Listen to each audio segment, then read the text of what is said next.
The title of this presentation is Why School Leadership Matters, a synthesis of local research studies. This presentation is drawn from the report entitled The Local Evidence Synthesis on School Leadership, authored by myself, Hairon, Jeanne Ho, and Chua Pui Huat.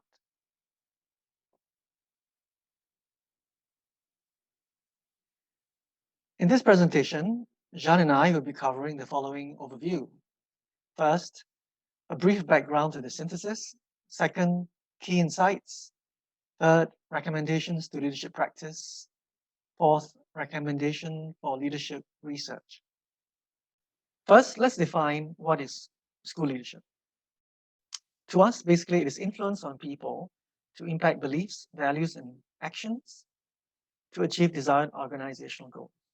Also, in our synthesis, leadership is understood as practices by school leaders, for example, principals, middle managers or middle leaders, and teacher leaders, formal and informal. The next question is, why leadership? Singapore has a unique educational context, especially in its constant aligning between central policy initiatives and bottom-up school initiatives. And along with this, its unique challenges. One primary challenge is for school leaders to lead curricular and pedagogical innovations to broaden student learning outcomes. The importance given to school leadership is based on the assumption that although leadership impact on student learning is next after teaching, its indirect effects is highly school pervasive. This synthesis therefore seeks to consolidate local research studies pertaining to school leadership. The key insights are drawn from final reports of 14 Educational Research Funding Program, ERFP, studies on school leadership, and 15 ERFP studies with implications on school leadership.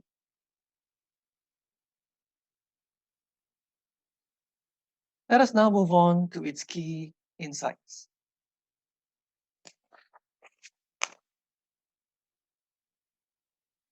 There are altogether 4 key insights drawn from the synthesis. First, effective school leaders play a critical role as culture builders. Second, effective school leaders distribute instructional leadership. Third, effective school leaders leverage multiple ecological levels. And fourth, broad-based leadership development is critical for effective school leadership. Let's look at Insight 1. Effective school leaders play a critical role as culture builders. They promote teacher agency. And besides promoting teacher agency or autonomy, they also create open and safe school environments to nurture teacher agency. In addition, they support collaborative and reflective learning among teachers. And through these, encourage risk-taking, experimentation, and allowance for mistakes. In this climate, they support and celebrate teacher learning, especially learning that involves teachers' epistemic change in teaching, basically, in how teachers acquire, understand, and justify the use of knowledge. The actions of school leaders in creating the appropriate school culture have a direct bearing on teacher outcomes, such as teacher competency and self-efficacy. For Insight 2, effective school leaders distribute instructional leadership. The synthesis highlights that while middle managers have been playing the important intermediary role in instructional leadership, the distribution of instructional leadership has recently been passed on to teacher leaders. Teacher leaders have now taken on increasing instructional leadership roles, such as leading classroom teaching and developing fellow teachers. The further distribution of instructional leadership to teacher leaders have contributed to teacher involvement in curriculum development and innovation, and reinforces the culture of collaborative learning. Finally, the distribution of instructional leadership to teacher leaders have impacted on student learning outcomes.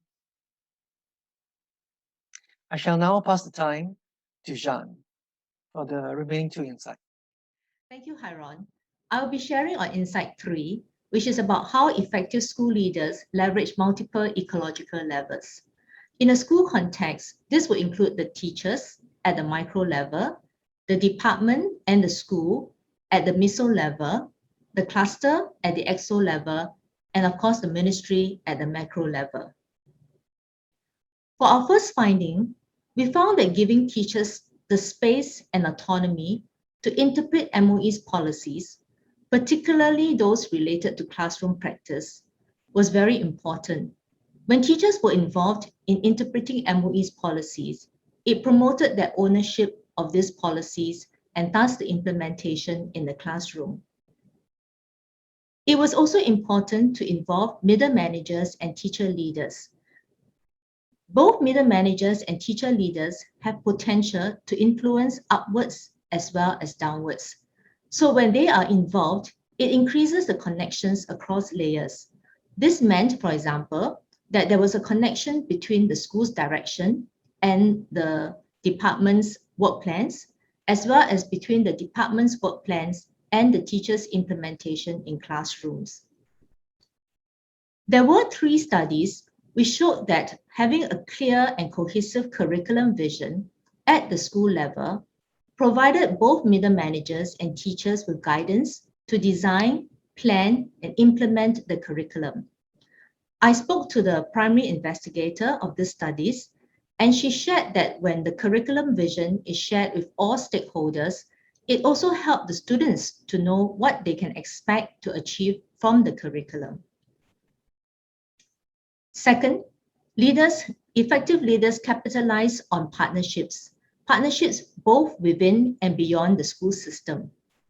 Within the school system, these partnerships were mainly at the cluster level.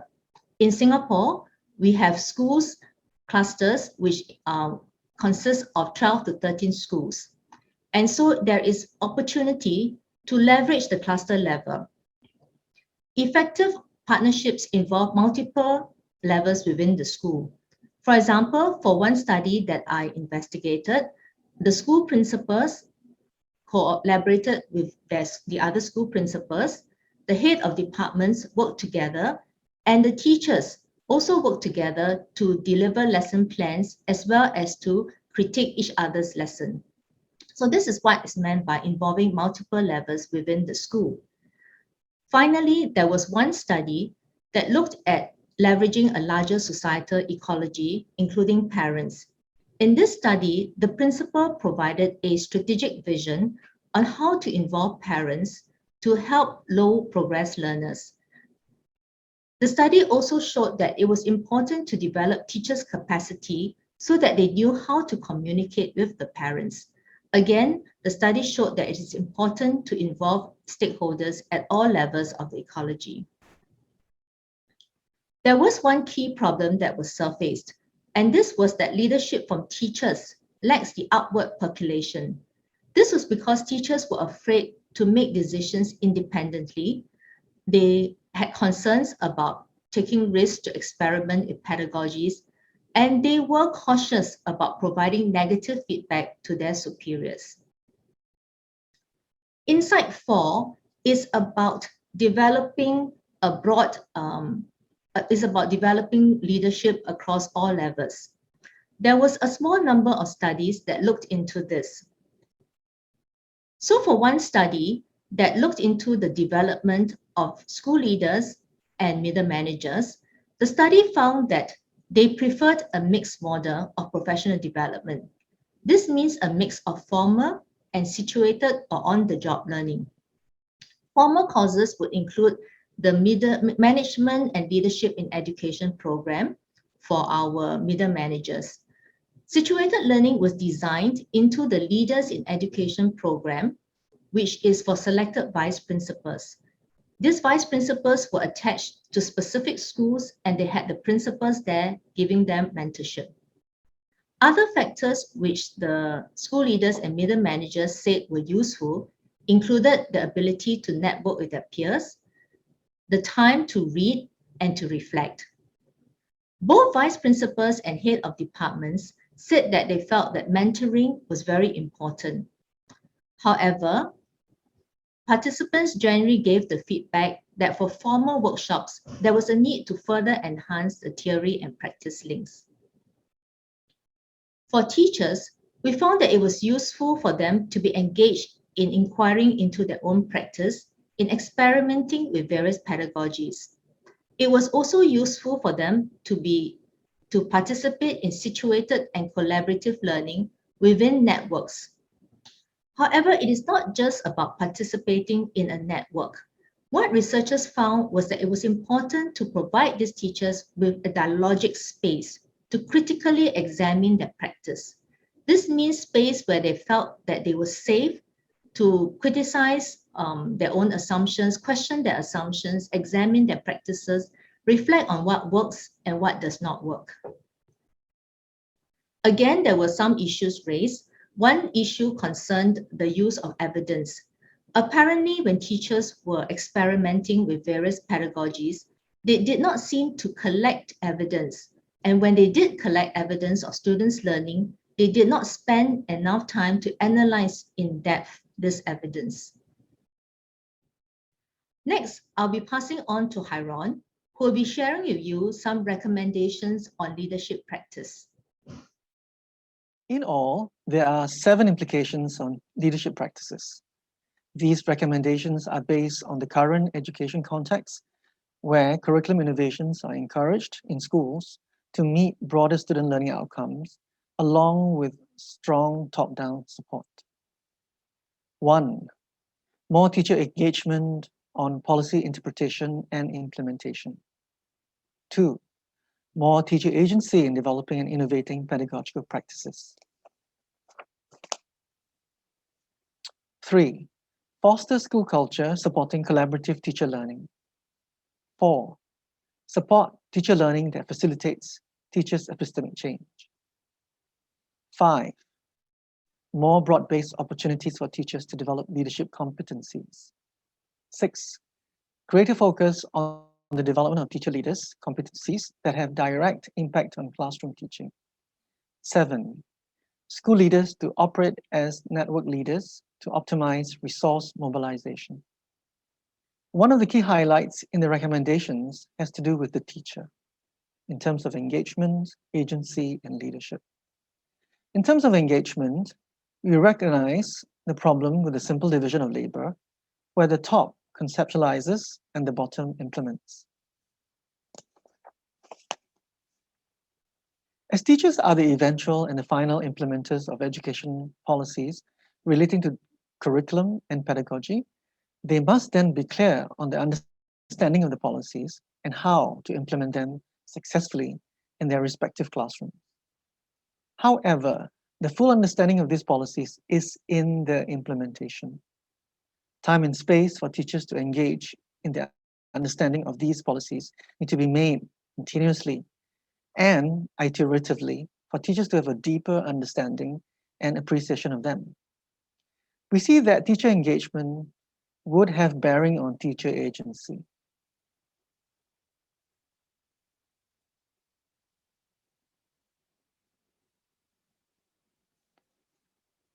The subsequent recommendation is the need for teacher agency. Pedagogical innovations to achieve diverse student learning outcomes within unique school and classroom contexts cannot happen without teacher agency. Teachers themselves must want to do it, and to do it collectively with others. Therefore, there needs to be a sustained clarity in the messaging on teacher agency and the resources to support it. The promotion on teacher agency would have an inevitable bearing on teacher leadership, both formal and informal teacher leadership. On teacher leadership practices, 3 key practices can be summarized. First, building collegial and collaborative relations. Second, promoting professional development and learning. Third, impacting on classroom practices. Out of these 3, impact on classroom practices is critical in terms of policy implementation, as it is a direct and immediate impact on teaching and learning. Thanks, Hairon. I will continue with the recommendations. I have combined 2 recommendations into one because they are both concerned with school culture. We recommend that school leaders foster a school culture that supports collaborative teacher learning, as well as learning that facilitates teachers' epistemic change in teaching. This means that we need a culture that supports teachers to change their assumptions, especially deep-seated assumptions about how pupils learn. So this is not just about providing time. A lot of schools in Singapore already provide what we call timetabled time for teachers to meet their peers. It is also about encouraging interdependencies and not simply a divide and conquer mentality. Okay, a divide and conquer mentality, for example, means that, you develop lessons for primary 1, while I develop lessons for primary 4. So there's no interdependency. So we want to encourage interdependency, and we need to provide a safe space, as mentioned earlier, for teachers to problematize their own practice. We feel that 2 platforms that can help to promote this are action research or lesson studies. There was one study I was involved in where some teachers mentioned that they were a bit worried about being engaged in action research. And I guess this is because they are afraid of the word research. However, what is important is really the process involved. We feel that teachers would benefit if they're involved in identifying students' learning problems, reading and discussing literature, which will come out with some interventions for them to explore, carrying out those interventions, and then assessing whether the interventions help to students to learn in the ways that they wanted to. In terms of outcomes, we hope that this will help to increase teachers' capacity in pedagogical content knowledge, as well as transform teachers' epistemic beliefs. The next 2 recommendations have to do with our finding that effective school leaders leverage multiple ecological levels. In order to do this, school leaders need to work as network leaders, but this means that they have to develop a system mindset and disposition, a mindset whereby they find that it is important to lead not just the school, but also the fraternity. And to do this, they can tap on cluster or ministry resources and support their teachers' contributions and involvement in the networks. For example, in this study that I'm doing right now, the school leaders release the teachers for at least 2 hours once a week to attend the lessons of their peers and to be engaged in a lesson critique. So this is giving the teachers time to be involved in this networked learning community. We also need more broad-based opportunities for teachers to develop their leadership competencies, not just within, but also across schools, like through network learning communities. For VPs and for middle managers, it was important to sustain their development beyond the former professional development platforms. For example, for our middle managers who attend the management and leadership program, after they go back to school, they would need the support of the school leaders to implement ideas that they have learned from the former PD platform. And finally, for me, the last recommendation is at system level. In terms of reviewing existing leadership development programs, our ministry and NIE can assess if the following competencies are being developed in our leaders. For example, are our leaders able to engage teachers in interpreting and implementing national education policies? Are they involved in supporting teacher-led pedagogical innovations and fostering a culture of collaborative learning? Do they know how to create structures that support deep teacher learning and broad-based leadership development? Are they involved in enacting specific leadership practices that would impact pedagogical practices and innovations? For example, are they involved in conducting classroom observations? Are they involved in giving constructive feedback and guiding teachers to reflect on these lessons? And finally, are our leaders growing in networked leadership competencies so that they can develop networks whereby there are interdependencies and which involve other head of departments as well as teachers from other schools? I will now hand over to Hairon to share with you the recommendations in terms of leadership research. Hairon, please. Teaching and learning. Moving on, recommendations for leadership research. In terms of leadership research, the followings are our recommendations. First, emphasis can be given to investigating leadership supporting school-based curriculum innovation towards a broadened and holistic set of student learning outcomes. Second, research investigating leadership supporting effective policy interpretation and implementation by teachers. Third, to investigate the development of leadership competencies at all levels of leadership roles. Fourth, leadership supporting strategic partnerships between schools and homes, between schools and communities, and between schools and public or private organizations. Fifth, future research should consider the following approaches. Programmatic, to draw interdisciplinary benefits. Longitudinal, to investigate change over time. Mixed methods, to strengthen validity. Intervention, as much has been known already. But last but not least, research outcomes to translate to policy and practice. That has to do with translation of research findings.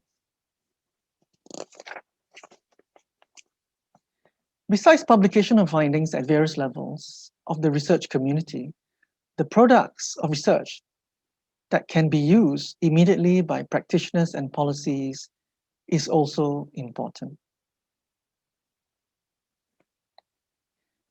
This marks the end of our presentation. If you have further queries regarding our presentation, do feel free to email us. Do note that the LES report can be downloaded from our website. Thank you.